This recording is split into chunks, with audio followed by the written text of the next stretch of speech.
Richard Martineau. Narrateur de l'actualité.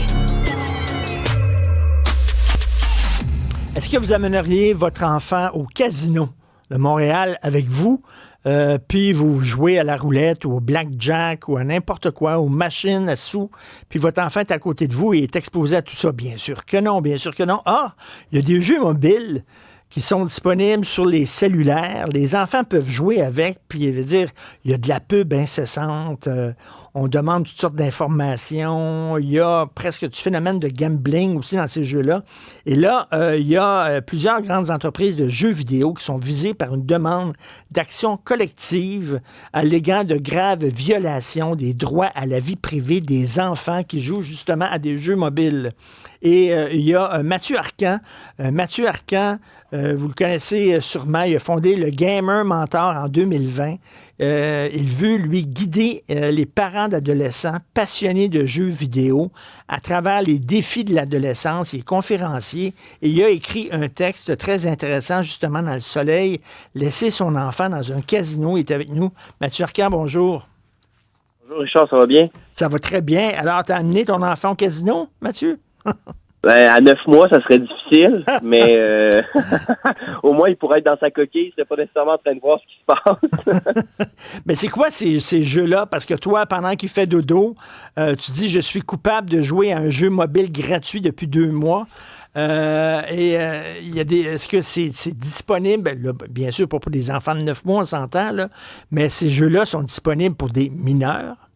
C'est disponible à tout le monde, en fait. Oui. Puis je suis coupable de faire encore des siestes contact avec mon enfant et de me gâter, mais oui, effectivement, c'est un jeu qui est disponible à tout le monde, là. En plus, le jeu que je parle dans l'article, c'est un jeu qui est disponible sur Apple. Fait que tu as un outil Apple, un iPhone, peu importe, mais tu es capable de télécharger le jeu et tu peux jouer. Il n'y a pas de limite d'âge. Là.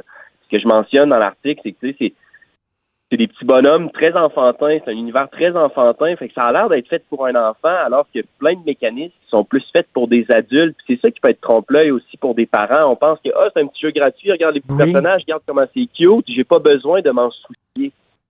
Alors que des fois, il faut peut-être avoir un double regard par-dessus ces jeux-là. Est-ce que c'est des jeux, on est en train de groomer, comme on dit en anglais, là, des enfants pour les habituer plus tard, lorsqu'ils vont devenir adultes, à jouer à des jeux de gambling, de jeux?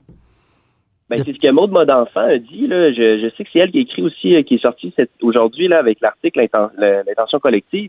Puis moi, j'ai lu un de ses livres qu'elle a publié à l'automne dernier, puis c'est ça qui est mentionné, en fait. C'est que même s'il n'y a pas d'argent puis que l'enfant ne dépense pas, juste le fait de faire tourner une roue, ça vient de provoquer le même sentiment chez le jeune.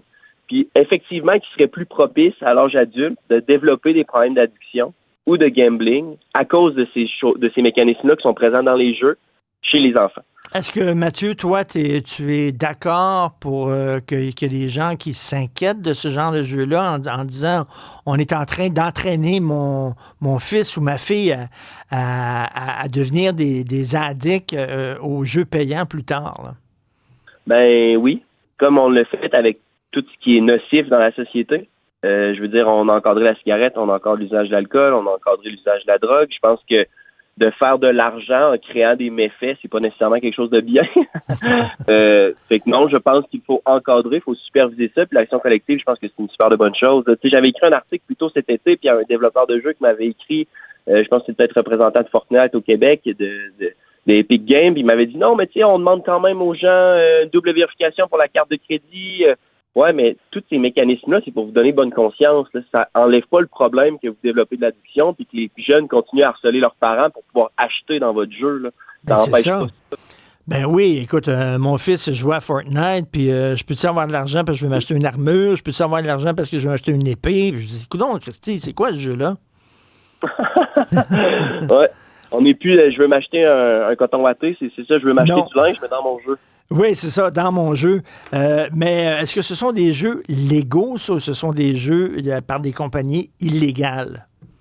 Non, c'est parfaitement légal. C'est des développeurs de compagnies. C'est légal de développer le jeu. Je sais pas où est-ce que cette compagnie-là, ce jeu-là est basé particulièrement, mais tu sais, dans l'action collective, il y a des compagnies comme Ubisoft qui sont visées puis qui sont au Québec, là, fait qu'ils sont régis par les lois du Québec, mais il n'y a pas de loi du web non plus sur les bonnes pratiques du web et que faire sur le web. J'avais écrit un autre article sur est-ce qu'il faut, parce que là, on régit souvent les jeux par l'âge. Mais est-ce qu'il ne faudrait pas régir les jeux par leur niveau d'addiction? Oui. Parce que c'est bien beau, parce que ça, c'est un jeu qui a l'air pour être pour enfants, mais le niveau d'addiction est très, très, très élevé. Fait que est-ce qu'il ne faut pas revoir la façon qu'on perçoit les jeux et qu'on présente les jeux pour que les parents soient capables de faire des choix justes et éclairés? Alexandre est avec moi, oui. Oui, en fait, moi, ce que je me demandais, c'est ces jeux-là là, qui utilisent une espèce de phénomène qu'on appelle en anglais les loot boxes, là, tout ce qui est là, ouvrir des paquets puis t'as une chance de...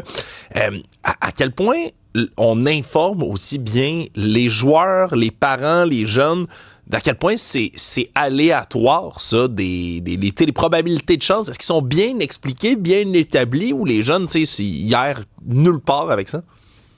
Je vous dirais qu'il y a beaucoup d'errance en ce moment, puis on commence à faire l'explication de ça. T'sais, je donne des conférences depuis 3 ans. Maud Bonenfant, son livre qu'elle a sorti l'année dernière, on commence à mettre la puce à l'oreille des parents de « Hey, faites attention, ces mécanismes-là, ça fonctionne comme ça, c'est du casino », puis ça donne envie de réouvrir des boîtes, parce que c'est exactement le même principe que de tirer sur la manivelle, sur la machine à sous. Là. C'est le même kick que ça te donne. Fait qu'il faut en parler, puis non, on n'en parle pas assez, puis les jeunes et les parents ne sont pas nécessairement au courant de ça, puis que c'est présent dans les jeux. Et Mathieu, toi, est-ce que tu laisserais ton enfant, mettons, de 12-13 ans, jouer à ces jeux-là? Moi, personnellement, Richard, j'ai pas de télévision à la maison. Fait que je suis un gamer sans TV. Je joue aux jeux vidéo ici et là. Donc, non, moi, personnellement, je ne laisserai pas mon enfant jouer à ces jeux-là. Je ne leur présenterai pas ces jeux-là. Même à la blague, il y a un de mes amis qui s'est téléchargé le jeu, il a commencé à jouer, un enfant de 6 ans. J'ai dit ça, tu donnes pas ça à ton enfant. C'est correct qu'il joue à Sonic sur la Sega, mais ça, non. Mais c'est comme le Far West, hein? Tout ce qui est en ligne et tout ça, là, on dirait que, je sais pas, il y a comme pas de loi, là. C'est comme, c'est n'importe quoi, c'est le Far West.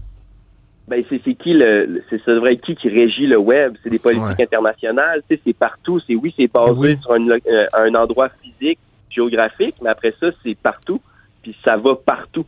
Fait que c'est qui s'occupe de ça? On le sait pas, nous autres mêmes. Puis le marché de ces jeux-là, de ces applications, là, particulièrement le marché des jeux mobiles, on sait que ça représente beaucoup, beaucoup, beaucoup d'argent, mais ils sont aussi omniprésents. Ben oui, puis ça allait dépasser les consoles. Le marché des jeux mobiles est en train de dépasser le marché des consoles et le marché d'ordinateurs. Parce que tout le monde a un téléphone cellulaire. Fait que tu rejoins encore plus de personnes, c'est plus facile, puis ça coûte moins cher d'avoir accès à des jeux vidéo. Puis, un ordinateur là, performant, c'est du 4-5 000 quand tu vas en montant puis tu veux voir des beaux graphiques, mais un téléphone cellulaire, tu sais, c'est autour de 1000, 1200, je pense que c'est le nouveau iPhone. Tu n'as pas nécessairement besoin de ça pour jouer à des jeux vidéo sur un téléphone cellulaire. Puis ils sont aussi très agressifs dans la publicité. Hein. Puis je pense que je suis pas tout seul à avoir ça. Là. Je veux dire, moi, je joue à des jeux vidéo, peut-être que je me fais cibler plus que d'autres. Mais tu sais, des pubs de jeux, là, d'espèces de petits jeux mobiles, on dirait sur toutes les applications, peu importe sur quoi je vais sur le web, moi, on me spamme avec des annonces de petits jeux comme ça, puis j'en ai jamais téléchargé un seul. Est-ce que ça fait partie de leur tactique, ça, d'inonder d'annonces tous les réseaux? Ben oui, puis je sais pas si vous avez déjà vu, mais c'est comme des fausses annonces, des faux jeux. Exact, l'espèce de... Mais c'est un faux gameplay. C'est même pas ça qui se passe dans le jeu au final. Puis après ça, tu télécharges, puis tu essayes le jeu, puis c'est le principe de la baleine. C'est le 20% de leurs clients qui rapportent le 80% d'argent. Là. S'il en accroche 2-3 puis qu'il met un 200, 300, 400 piastres puis qu'il le garde à l'infini, ben tant mieux. Là. Est-ce que tu mettrais Candy Crush là-dedans, dans ce genre de jeu-là? Ça fait partie de ces jeux-là parce que je pense que ça fait longtemps que j'ai joué à Candy Crush. Là. Oui. Quand je jouais à Candy Crush, j'étais valet dans un hôtel. Ça doit faire 12 ans de ça. Mais il me semble que tu pouvais écouter des publicités pour gagner des nouvelles vies. Fait que, je veux dire, d'écouter de la pub pour gagner des choses, pour pouvoir avancer dans le jeu, mais ça fait partie de ces jeux-là avec des mécanismes douteux. Là. Écoute, on utilise vraiment nos enfants là, pour faire des... Ah, ben c'est fou parce qu'on peut pas... Des cobayes, exactement, des cobayes. On ne sait pas ce que ça va donner dans 10 ans, dans 5 ans même, sur le cerveau de nos enfants. Si on les habitue comme ça à avoir des kicks. Là. Ah, je veux dire... Je veux dire, j'ai commencé jeune à certains jeux comme ça, on va des affaires. Tu vois, moi, on parle d'ouvrir un paquet de quelque chose pour avoir une chance de gagner quelque chose. Il y a de quoi qui s'active, moi, dans mon cerveau. J'ai 29 ans, là, tu sais. Ben oui. C'est drôle, il y a une nouvelle mode, par exemple, ça me fait rire, il y a une nouvelle mode en ce moment, avec les cartes de hockey, là. Ils font des paquets cachés mystères, là. Oui. Mais c'est exactement le même principe. Mais ça, c'est comme un peu idolâtré ou c'est bien vu, mais c'est exactement la même chose. Tu le sais pas, qu'est-ce que t'as dans ton paquet. Ben oui, on est en train de les entraîner pour qu'ils deviennent quasiment des joueurs professionnels lorsqu'ils vont avoir de l'argent et une carte de crédit. Heureusement, il y a des gens comme toi, Mathieu, conférencier, justement, qui expliquent aux parents comment faire attention. Donc, Mathieu Arcan, fondateur du site Le Gamer Mentor, on peut lire son texte dans le soleil, laisser son enfant dans un casino. Merci, Mathieu. Je peux te rajouter une dernière chose? Oui. Pour les parents à la maison, peut-être que d'avoir des nouvelles comme ça, puis de dire des choses comme ça, c'est extrêmement anxiogène. Puis on a envie de rentrer à la maison, puis tout arracher, puis d'arracher le téléphone, puis de le cacher, puis de le fermer. Mais c'est la pire stratégie à faire. Il faut vraiment que vous preniez le temps de vous intéresser à quoi votre enfant joue, puis de comprendre ses jeux, puis de connaître ses jeux, puis de développer les stratégies pour reconnaître ces mécanismes-là, pour être capable de ça rentre pas chez moi, et ça rentre chez moi. Mais de tout arracher, d'être mur à mur, d'être barré, ça fonctionnera pas. Ça va créer une distance entre vous et votre enfant, puis vous serez pas capable après ça de mettre des règles. Il faut pas non plus tarir la relation avec des nouvelles comme ça. Faut pas être fermé pour rester dans l'ouverture. Ah non, parce que le meilleur moyen là, de convaincre un jeune, un ado, un enfant de faire quelque chose, c'est de dire de pas le faire. Exactement. Le contraire. Exactement. Le contraire. Exactement. On a tous été jeunes, on sait comment ça fonctionne. Mathieu Arcan, merci beaucoup. Salut.